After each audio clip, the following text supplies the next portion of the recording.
Dans un petit village niché au cœur des vastes champs de blé doré, les habitants vivaient paisiblement jusqu'à ce qu'une ombre s'abatte sur eux. Des enfants commençaient à disparaître mystérieusement, et les rumeurs parlaient d'une créature effroyable, une goule des ténèbres. Les villageois, inquiets, se réfugiant dans leurs maisons dès que le soleil se couchait, laissant les champs baignés dans une obscurité inquiétante. Au milieu de ce désespoir, deux amis courageux, Liam et Elara, décidèrent de prendre les choses en main. Ensemble, ils avaient déjà surmonté de nombreuses épreuves. Elara, avec sa bravoure innée, et Liam, avec sa ruse aiguisée, formaient une équipe redoutable. Ils se mirent en quête de comprendre la nature de cette créature qui terrorisait leur village. Une nuit, armés de torches et de courage, ils s'aventurèrent dans les champs où les disparitions avaient été signalées. Les blés, flétris par le vent nocturne, dansaient comme des ombres vivantes, et une atmosphère rendue oppressante enveloppait le paysage.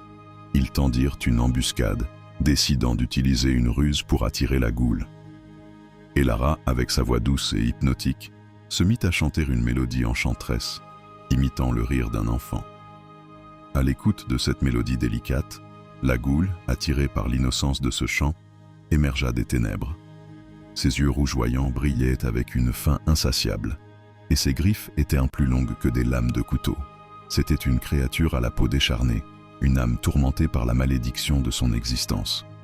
Liam, caché derrière un tas de paille, jeta un filet solide sur la goule au moment où elle s'approcha d'Elara, la piégeant dans un cocon de fibres résistantes. La créature hurla de rage.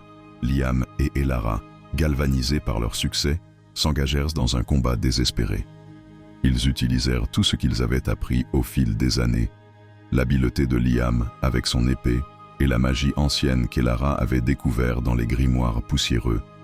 Le combat fut âpre, chaque coup résonnant comme un écho de la terreur qui frappait le village.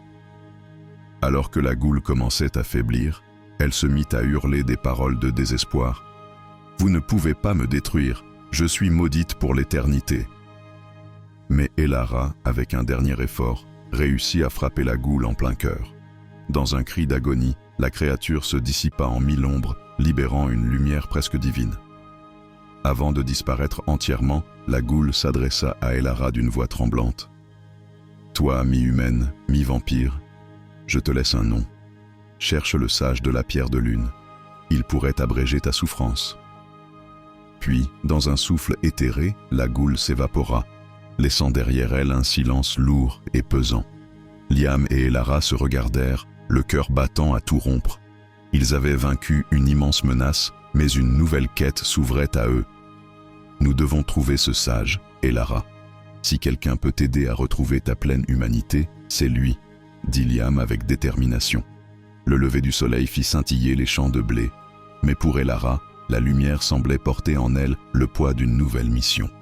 Ensemble, ils prirent la route vers l'inconnu, le souvenir des enfants perdus vivant toujours dans leur cœur, tandis qu'un nouvel espoir éclairait leur chemin.